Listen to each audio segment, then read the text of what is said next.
Welcome, friends, to the Soul Talk podcast, a show where we explore and uncover the path to the heart, amplifying your conscience. Join me as we meet incredible souls who are in this journey and learn from their experience and different methods that will make you vibrate your heart. Let's get into it. Hello, everyone. My name is Monica Ramirez, the Warrior of Love, and thank you for being in Soul Talk. And today we have Santou, right? Mm-hmm. And she is a psychotherapist, and she's going to tell us a little bit more how she works with people. And I really appreciate that you have accepted my invitation for Soul Talk. Yes, thank you for inviting me and for me to be here. It's great. I'm really excited about being here to talk with you, Monica. Yeah. And how do you work with people? Please let us know. Yeah, so I work with families as well as individuals. So I work with all kinds of issues that families might have, particularly around loss or conflict. I like to transform conflict so that people are back together if there's family estrangement or family tension, and people are like, no, I don't want to talk with my sibling. So sibling conflict is a big one in families. But I also work with loss as well. So if there's a relationship loss, like divorce, for example, or if there's a job loss, I work with the dying as well. So people with terminal illness, and I work with the bereaved as well. So it's really loss and trauma across all of life's stages. Yes. Yeah. And mm, That right now is so important. I have seen more people right now getting the certification as doula, or mm, I forgot the word in Spanish, because I have friends that they just finished actually the certification on that area in the grieving part.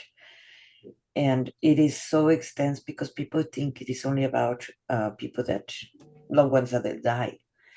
It goes way more extensive because it is about losing a job or divorce or things like that. And it's very, I just want to clarify to our viewers, it is not the same when you become a widow and when you divorce. mm. Those are very different. That some of the feelings of loss can be just as intense, because the divorce can feel like, the death of a relationship. And I have a free resource for your listeners if they want to download that.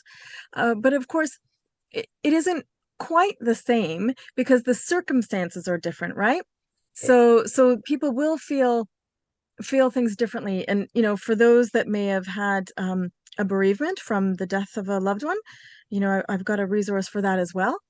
Um, for that, the challenge is to learn how to develop one's intuition and spirituality and their listening skills, because when people cross over to the other side, they become disembodied, but their soul or their spirit still lives on, and they do try and communicate with their loved ones, but in a different way than if they were here, right? So yeah, the feelings are the same, but maybe there's a different way of communicating to maintain that connection. Whereas with divorced couples, sometimes they don't want to have that connection. Um, and the courts might say, well, actually, you do need to have that connection for the sake of the children, right? And so, conflict can ensue. But also So, yeah, different emotion. One is by choice and the other one is not. yes, yes, exactly, And that's the big exactly. difference. And when I did a mistake, I'm not a widow. I was a divorcee. And Mm, I told one of my friends, "Oh, I understand you're grieving because I am divorced." Oh my God, she felt so insulted, and I came to understand my mistake later on. mm, And mm. then I like, it's not the same. One is a choice, and the other one is not a choice. Yes, yes, indeed. Yeah. Yeah, the circumstances are very different. Yeah. But just to respond to you saying, when you were saying to your friend, I know how you feel, what you were saying was, I hurt and I know the pain of that hurt, and I know the pain of that loss.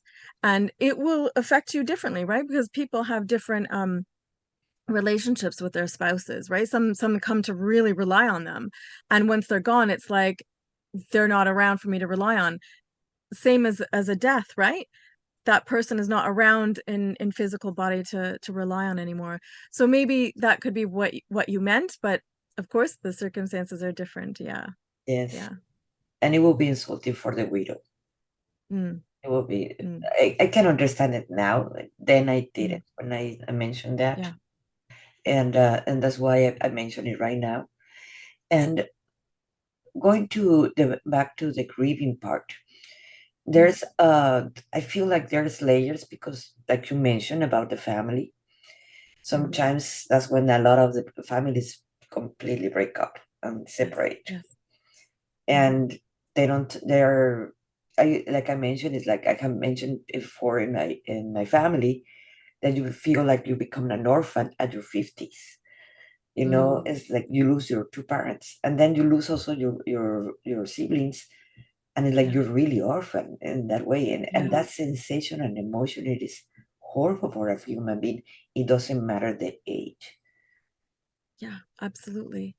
And some people can feel, this might sound strange or extreme, but some people can feel suicidal because they come to rely on their family of origin for support. And when that's stripped away, that when that's taken away or, you know, ripped away from them, that's massive. That's really huge because there's almost this expectation that, well, there's an expression in English that blood is thicker than water. So this idea that your blood relationships ought to be there to support you. And when they're not there, you start to panic and you think, oh my God, will my friends be there in the same way that my family will? So it is massive. It is really distressing.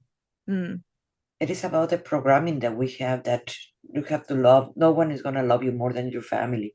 Yes, mm, but then your parents died, and you stay with your siblings or your uncles or aunts or your extended family, and they're not there anymore. So you have to reinvent yourself mm, and think who you truly are.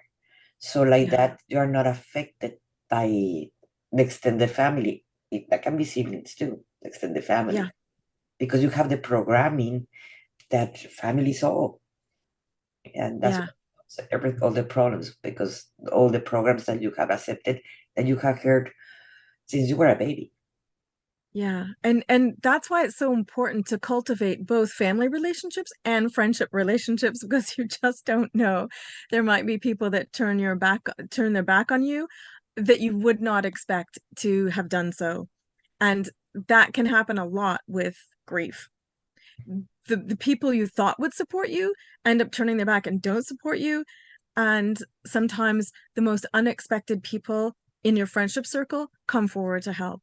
Yes. So it is unexpected. So I encourage people to cultivate both types of relationships. Hi everyone, this is Monica Ramirez, the Warrior of Love. And if you have been feeling stuck where you are right now, or if you have felt that you cannot connect with others in the same language or the same emotions that you're feeling, if you're a coach, a healer, energy worker in any of those branches, maybe this is for you. Because we have felt the disconnection for the rest of our family, friends, that we cannot connect to them. And we're so afraid to actually go deep dive when we're getting triggered by our own clients, because we're seeing our mirror image with them. My name is Monica Ramirez, the Warrior of Love, and that's my spiritual name. And I take clients from feeling confused and feeling stuck to feeling free, to feeling that they feel empowered from themselves. I created a system, Path to the Heart, that goes in 3 levels. And the first level, it is healing the inner child, healing the parts of us that we've been so afraid, or it's very painful to do it. I have done it myself, not only with me, and I have done it with many of my clients, that I take them to this process. The second level, it is to go more into inner self, clearing the family lineage, to breaking the contracts and vows, learning deeper more about the laws of the universe. And the third level, it is learning how to channel, how to do waking up your and getting online your gifts, your unique gifts that the world so much needs right now. So, if you wanted to know more about this, I am eager to show you and to teach you all what I know that I use every day in my life. So, thank you for being here in this page. I really appreciate it. And this is Monica Ramirez, the Warrior of Love.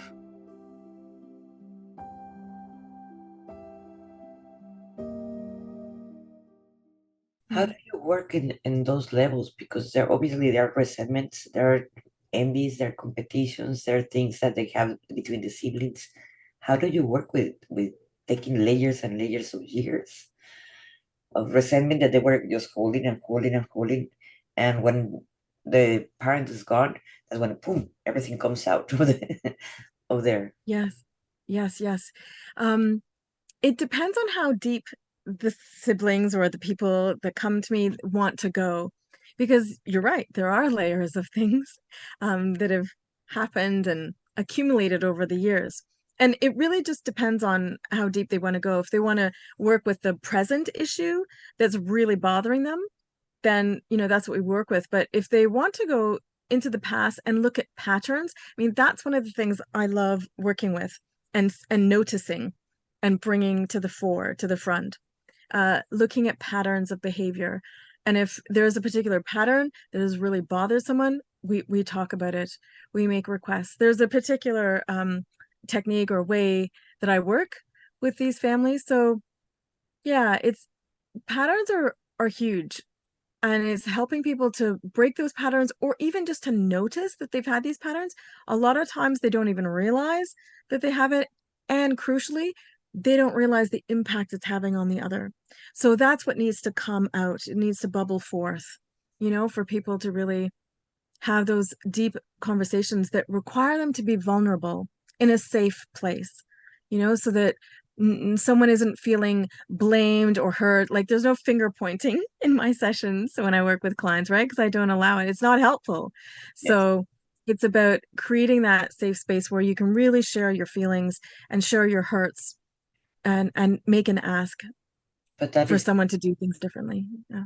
I can imagine that when two siblings that they're not talking for whatever reasons after the grieving someone, Mm, you see them together in a room to make amends.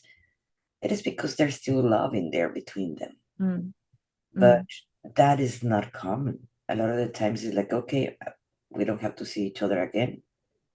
And you're not going to sit down, both of them in the same room, to talk about vulnerability. Oh, that sounds scary. You know? yeah, and that's really about desire and intention. Sometimes people don't talk to another person because they're expecting the other person to reach out and give them that olive branch or is to say sorry first. Sometimes that's the case, other times it's not. But it's really trying to figure out what their intention is. So if you find out that actually, yeah, I don't want to talk to them, but if they did things differently, I might talk to them, or if they said sorry, I might talk to them. It depends from circumstance to circumstance and the person, right? So yeah, you kind of need to know that level of detail. Do you want this to happen? Do you want to be reconnected? If certain conditions were met, if you felt safe, if there wasn't any yelling, you kind of ask, what would make you feel safe in this relationship? What would make you feel comfortable in this relationship? And then you work with whatever they say. Hmm. Take me to think for the families that they grew up with a narcissist family, that some of Mm, the siblings or themselves are going to be having residuals of that narcissism. So they're not mm, going to admit, and a narcissist would not admit that they are doing nothing wrong. It's the fault of mm, the other person. So that is going to be very hard to reconcile mm. in those cases. Yes. But I do want to add something to that because I think people use the word narcissism quite loosely Yeah. without knowing the nuanced differences. So there's something called egotism as well, which is slightly different from narcissists. And there are different levels. You could say there's different, it's like a spectrum, and there's different things that people do on that scale of narcissism. Um, so I think it's important to really dig in a little deeper and find out a little bit more, because it is very easy to look up on Google, what are the qualities of a narcissist? And you read it and go, tick, tick, tick. Oh, okay, this person's a narcissist. But it's a lot more complex and nuanced than what Google shows you, on a website. So yeah, it's best to work with a professional who's done a lot of study around that particular personality disorder. But even in the professionals, in we're talking about psychologists or specialists, Mm, there's not too much information. They do not even focus on that area. I find mm. you find many just a little bit information. Dr. Romani is one of them of the narcissist family. It's a big one, but Yeah, she's done extensive research. yes, Yeah, but she's they're in not depth. too But the big. others, Actually, mm, psychologists or therapists that work with mm, narcissist abuse. mm, So you're not going to mm, find too much information in that. So that's why people get confused with that. I have every single video of Dr. Romani, I have studied those because I was raised in a narcissist family and I wanted to mm, understand what it happened. mm, mm. And Yeah, so it's oh, sorry. no, no, no, I was gonna say it's the choice of the therapist what they study, right? So yeah, there might not be a lot of therapists that are interested in studying personality disorders or narcissism in particular. I'm a fan of Dr. Romani, and I have done other studies as well. So I am interested in narcissistic abuse, and abuse in general as well.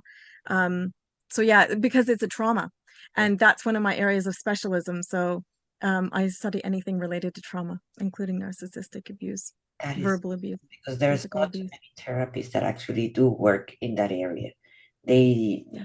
they don't want to even look at it. Mm, mm, Mention mm, narcissism. They think it is like always abuse. Yes, but there's people that actually have studied it. Not necessarily have to be therapists. They can be coaches. mm. So they know when they're talking about the difference between narcissism and the variations that they are and that. Yeah, yeah. So that's so good. How do you work with your clients? Describing how you work with your clients. Do you mean like where? Like Oh, I'll answer it in this way, and then you can correct me if I'm not answering it in the way that you mean it. So I work internationally online with clients over Zoom, sometimes by phone if it's local. Well, it doesn't have to be local. But I do prefer Zoom. Uh, I find it more informative if I can see the people that I talk with rather than using the phone, and I've got that visual isn't there and I'm only just hearing. So yeah, my preferred method is to work over Zoom. yes. Yeah. So you and then I know you mentioned that you were a psychotherapist, but Mm. psychotherapist in the United States, correct? No, I'm based in the UK right now. Oh, in the UK. So Mm, what I understand, even from coaches and psychologists and therapists in Canada or United States, if they work in the other country, they have to call themselves coaches because they mm, don't have the license in the other country. Am I right? mm, mm. It's very complex. I don't know all the rules for North America, but I know that I have insurance for me to be able to work internationally with clients that approach me and want to work with me. That is interesting. That part I have not heard. But maybe in the UK they have a different kind of license than Canada and United States. Yeah, they do. They do. It's a completely different system. Yes. Yeah. And that is so important what you're doing because families break up Mm, and more after that.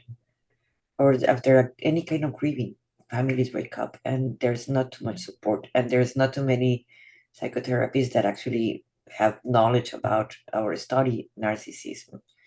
That is not common either. At least I have not Yeah. find many here in the United States. Yeah.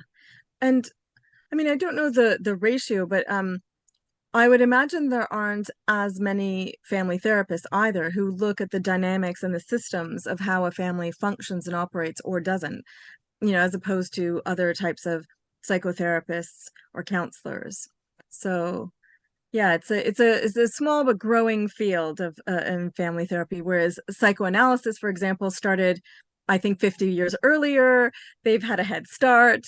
So, people might know of them a little bit more. So family therapy is, a growing field, trying to get the word out there that actually, it's not just the individual's worldview, but it's about how the family functions. And let's get the voices and thoughts and opinions of the whole family, because we don't live in isolation. We're not an island, right? We have to function with other people in the family. So that's why I really love that way of working, with whole systems and families. Yeah. That is so nice. And I applaud your job because actually it is so needed. And I still do not imagine how you can put together two members of a family without and being vulnerable, both of them, and talking. I cannot imagine that could happen in my family, So that's why I was like, oh, you can sit them in the same group, in the same place, and be vulnerable. That's It's a, yeah, and it's about having them acknowledge where their values are, right? If you get them to talk about their values, there are universal needs that we all have. And if people can acknowledge that, then you're on common ground. yes, That's the start. That's at least a start, that you're on common ground. yes, that is true. Do you have any program that you work with in groups or a program that you're gonna start soon? Yes, I do have several well, two groups that I'm wanting to start, and then I have other resources that I would love to share with your audience as well. And you can provide a link for them.